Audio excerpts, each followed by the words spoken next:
Mobile industry में finance का एक बहुत बड़ा रोल है। पिछले सालों में फाइनेंस बहुत तेजी से आगे बढ़ा है इंडियन ऑटोमोबाइल इंडस्ट्री में या फिर ओवरऑल इंडस्ट्री में। अगर फाइनेंस की बात करें तो बहुत ज़्यादा डिमांड आई है। आज मैं बात कर रहा हूँ टू व्हीलर फाइनेंस के बारे में। बहुत सारे स्कैम्स होते हैं, बहुत सारी चीज़ें होती हैं जो आम जनता को या आम कंज्यूमर को पता नहीं होती है। वो सारी चीज़ें मैं आपको बताने वाला हूँ कि कैसे स्कैम्स हो सकते हैं, कैसे आप उन सब चीज़ों से बच सकते हैं। और कई बार आप फाइनेंस कराते हैं, उसके बाद क्या होता है, जितना आप अमाउंट फाइनेंस कराते हैं या लोन कराते हैं उससे ज़्यादा आपको पे करना पड़ जाता है। लेकिन उन सब चीज़ों से कैसे आप बच सकते हैं और बिना किसी पैनिक क्रिएट किए या आप इजी वे में आप अपना फाइनेंस क्लियर कर सकते हैं। नमस्कार दोस्तों, मेरा नाम है शुभम। तो मैं आज डिटेल में फाइनेंस के बारे में बात करने वाला हूँ कि कैसे आप स्कैम से बच सकते हैं, क्या प्रोसीजर होता है या किस तरह से फाइनेंस होता है, वो सारी चीज़ें मैं आपको बताने वाला हूँ पॉइंट टू पॉइंट। तो वीडियो के साथ बने रहिए और चैनल पर पहली बार है चैनल को कर लीजिए सब्सक्राइब, क्योंकि ऐसे इन्फॉर्मेटिव वीडियोस, रिव्यू, कंपैरिजन, ये सारी चीज़ें मैं लेकर आया करता हूँ। तो आइए दोस्तों ये वीडियो देखते हैं। तो ऐसा है कि आपके पास कुछ पैसे होते हैं और आप बाइक या स्कूटर या मोपेड परचेज करने पहुंच जाते हैं। तो क्या होता है कि उस टाइम पे ज़्यादातर लोगों के साथ में ये होता है, जितना मैंने कई डीलर से बात किया है तो उनका ये मानना होता है कि कंज्यूमर जो है वो बहुत जल्दबाजी करता है। मतलब दिमाग में उसके ये थोड़े पैसे आते हैं और उसके दिमाग में ये चलने लगता है कि नहीं, मुझे बस परचेज करना है। वो डिटेल सही से समझता नहीं है, ऐसा डीलर्स का कहना है। कई बार ऐसी चीज़ें होती भी हैं और कई बार क्या है, जो डीलर समझाता है वो कंज्यूमर नहीं समझ पाता, या कभी कंज्यूमर जो चीज़ समझना चाहता है वो डीलर नहीं समझाते। ये भी कई बार होता है। एक बाइक है जो कि 1 लाख की है और आपने 50,000 जमा कर दिया, तो बचा कितना, 50,000। और 50,000 बचा तो क्या लोन सिर्फ 50,000 पे होगा? ये मेरे दिमाग में क्वेश्चन था। तो मैंने जब उनसे फाइनेंसर से कंफर्म किया तो फाइनेंसर ने बताया कि नहीं, ऐसा बिल्कुल भी नहीं होता है। अगर आप 1 लाख की बाइक परचेज कर रहे हैं और 50,000 डाउन पेमेंट यानी डीपी अगर आप जमा करते हैं और 50,000 आपका बचता है तो 50,000 पे लोन नहीं होता है, बल्कि हो सकता है वो 53,000 पे हो, 54,000 पे हो या फिर 55,000 पे हो, यानी 55,000 पे हो। ऐसा क्यों होता है, इसके बारे में भी हमने जाना। तो उसमें क्या होता है कि कंपनियां अलग अलग चार्जेस कंज्यूमर से लेती हैं।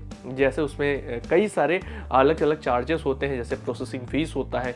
इनडायरेक्टली कंपनियां क्या करती हैं कि ओनर जिसके नाम से फाइनेंस हो रहा होता है या लोन हो रहा होता है उसका एक इंश्योरेंस कर देती हैं कि अगर फ्यूचर में अगर वो उसकी डेथ हो जाती है तो कैसे वो अपना पैसा रिकवर करे। तो उस पे एक पॉलिसी कर देती है जो कि हिडन पॉलिसी होती है, वो कंज्यूमर को पता ही नहीं होता है। इसमें जीएसटी वगैरह भी चार्जेस करती है कंपनियां, जो कि गवर्नमेंट को पे करती हैं। कई बार क्या होता है कि इसमें डीलर का पे आउट भी होता है। पे आउट मतलब एक तरीके से हम ये कह सकते हैं इंसेंटिव। जो भी डीलर बाइक फाइनेंस कर रहा होता है, मतलब एक फाइनेंस कंपनी फाइनेंस कर रही होती है, लेकिन जिस डीलर से वो बाइक दिला रही होती है उसका भी कुछ परसेंट का कमीशन हो जाता है, यानी 1%, 1.5%, 2% का कमीशन हो जाता है, जो कि एक तरीके से लीगल है, इलीगल बिल्कुल नहीं है। लेकिन क्या है कि कई बार वो सस्ती स्कीम देने के चक्कर में वो जो पे आउट है वो हटा भी देते हैं। तो ये डिपेंड करता है फाइनेंसर टू फाइनेंसर और डीलर टू डीलर। कई बार क्या है कि जब सस्ती स्कीम आती है फाइनेंस में तो वो जो पे आउट होता है वो हट जाता है। तो कई चार्जेस जो है उसमें इंक्लूड होते हैं, जिसकी वजह से क्या है, जैसे मैंने आपको बताया कि आप 1 लाख की बाइक परचेस करने जाते हो, 50,000 डाउन पेमेंट देते हो, लेकिन 50,000 पे फाइनेंस कभी नहीं होता है। जो फाइनेंस होता है वो अराउंड 52, 53, 54, 55 ऐसे फाइनेंस होता है। 56,000 भी हो सकता है। तो मतलब क्या है कि एक्स्ट्रा आप जो पैसे होते हैं तो वो आपको वो फाइनेंस में ऐड हो जाते हैं। अब ये होता है कि कौन कौन से चार्जेस लगे या कैसे लगे, वो कैसे पता किया जाए। देखिए ऐसा होता है कि जब आप फाइनेंस कराने जाते हो तो एक डीओ लेटर जनरेट होता है, यानी डिलीवरी ऑर्डर जनरेट होता है, और वो डीओ ऑर्डर फाइनेंसर हमेशा डीलर को प्रोवाइड कराता है। अगर आप वो देख लें तो सारी चीज़ें आपको क्लियर हो जाएंगी कि कौन से चार्जेस कटे हैं, कितने रुपए का फाइनेंस हुआ है, कितनी डीपी है, वो सारी चीज़ें उसमें लिखी होती है। ये एक तरीका हो जाता है। तो क्या है कि उसमें कहीं आपके साथ में स्कैम वगैरह नहीं हो सकता है, ये एक फ़ायदा हो जाता है। इसके साथ में दोस्तों क्या है कि अब बात आती है, तो आपने फाइनेंस करा लिया, जो चीज़ मैंने आपको बताई कि ये अलग अलग चार्जेस होते हैं जो कि अमूमन लोगों को नहीं पता होता है, वो आप डीओ ऑर्डर में जाके देख सकते हैं। और जो चार्जेस होते हैं, जो नॉर्मल से चार्जेस हैं, वो मैंने आपको यहाँ पर बताए। इसके साथ में दोस्तों क्या है कि आपने फाइनेंस तो करा लिया, अब ईएमआई आपकी स्टार्ट हो चुकी है, आप हर महीने ईएमआई पे कर रहे हो। ज़्यादातर कंपनियां क्या करती हैं, जो आप उनको बैंक अकाउंट देते हैं उस अकाउंट से ही पैसा वो काटती हैं। देखिए पैसा वो ज़्यादा नहीं काट सकती हैं और ना ही वो कम काट सकती हैं, लेकिन क्या है जो पर्टिकुलर डेट होती है, 2 या 3 या 4 या 5 या 6 या 7 जो भी डेट है, आप उससे पहले ही पैसा अकाउंट में जमा करके रखें। फॉर एग्जाम्पल आपने 12 EMI कराई है, टेनर है 12 मंथ का, तो उसमें आपको ध्यान रखना है कि सारी EMI आपको अकाउंट से ही कटानी है। अगर नहीं कटाते हैं तो फिर आपके साथ कहीं ना कहीं स्कैम भी हो सकता है और नहीं भी हो सकता है। दोनों ही चीजें हम साथ में मान के चलते हैं। नहीं होता है तो अच्छी बात है, अगर हो सकता है तो कैसे हो सकता है? देखिए, स्कैम ऐसे हो सकता है कि आपने EMI नहीं अकाउंट से कटाई, तो सबसे पहला जो नुकसान है उसको स्कैम नहीं हम बोलेंगे, वो नुकसान आपको बताएंगे। तो उसमें होता क्या है कि चेक बाउंस होती है। तो चेक बाउंसिंग के केस में क्या होता है कि आपके अकाउंट से भी पैसा कटेगा और जो फाइनेंस कंपनी है उसके भी अकाउंट से पैसा कट जाएगा। तो क्या है, फाइनेंस कंपनी के जब अकाउंट से पैसा कटेगा तो वो पैसा आपसे ही चार्ज करेगी कंपनी। तो एक बहुत बड़ा आपके लिए ये लॉस है, क्योंकि आपके अकाउंट से भी पैसा गया, फाइनेंस कंपनी के अकाउंट से गया, लेकिन फाइनेंस कंपनी आपसे चार्ज कर लेगी। जिसमें क्या है, फाइनेंस कंपनी की कोई गलती नहीं, आपकी गलती हो सकती क्योंकि आपने टाइम पे पैसा नहीं जमा किया है। तो ये चीज आपको ध्यान में रखना है कि पैसा हमेशा अकाउंट से ही कटवाएं। दूसरी चीज है, कई बार ऐसे केसेस भी होते हैं जिसको DCC बोलते हैं। उसमें क्या होता है कि आप हाथों हाथ जाके डीलर पे पैसा जमा करते हैं, लेकिन कोशिश करिए कि अकाउंट से ही पैसा कटाइए। उसमें क्या होता है, जब आप अकाउंट वाली स्कीम लेते हैं या अकाउंट से पैसा कटवाते हैं तो उसमें क्या है कि जो ROI है यानी रेट ऑफ इंटरेस्ट वो कम लगता है और सारा डेटा जो है आपकी बैंक की पासबुक में रहता है या ऑन पेपर रहता है। तो उसमें ये चीज़ अच्छी रहती है कि सारा रिकॉर्ड मेंटेन करने में आसानी रहती है कि आप बैंक की पासबुक या फिर स्टेटमेंट ले सकते हो, सारी चीज़ें देख सकते हो।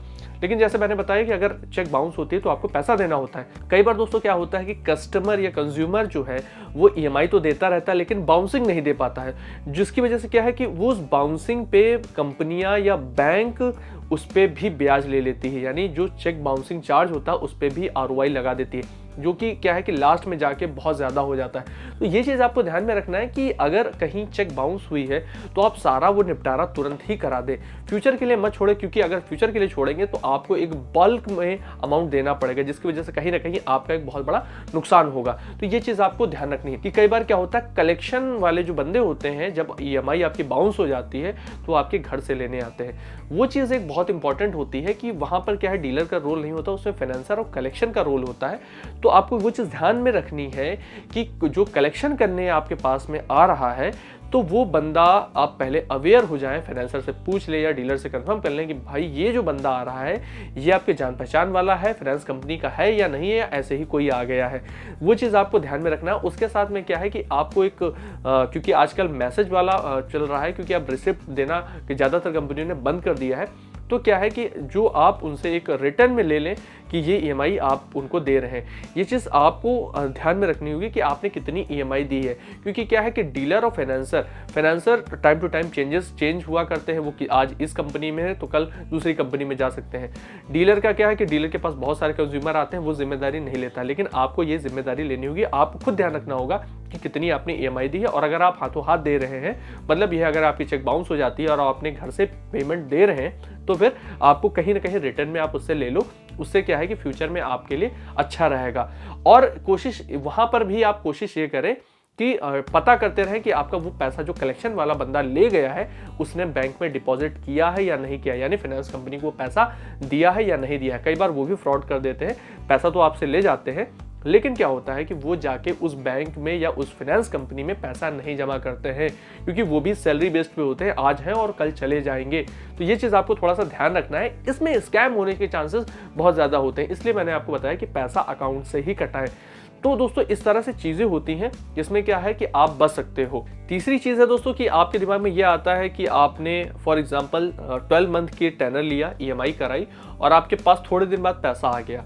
तो क्या है कि अगर आप ये सोच रहे हो कि आपने 6 EMI दी है और 6 EMI जो बच गई हैं, अगर एक साथ आप पैसा दे दो तो 6 महीने का जो इंटरेस्ट है वो पूरा बच जाएगा, ऐसा बिल्कुल नहीं होता है। थोड़ा सा पैसा छूटता है, कुछ ही अमाउंट छूटेगा, रेस्ट अमाउंट आपको पूरा ही जमा करना पड़ेगा। फॉर एग्जांपल अगर 6,000 रुपये इंटरेस्ट बन रहा है तो ये मान के चलिए सिर्फ 2,000 रुपये इंटरेस्ट छूटेगा, 4,000 रुपये आपको पूरा पे करना पड़ेगा। तो ये चीज़ आप दिमाग में रखिए कि अगर आप क्लोजिंग कराने जाते हैं तो उसमें एक बहुत बड़ा आपको फायदा नहीं होने वाला है। ये जो डिटेल में बता रहा हूँ ये प्राइवेट फाइनेंस के बारे में बता रहा हूँ, क्योंकि आजकल प्राइवेट फाइनेंस ही बहुत ज़्यादा एक्टिव है और ज़्यादातर डीलर्स के पास में फाइनेंस जो है वो प्राइवेट वाले ही होते हैं, क्योंकि वहाँ पर ईजी हो जाता है किसी बाइक, स्कूटर या मोपेड को फाइनेंस कराना।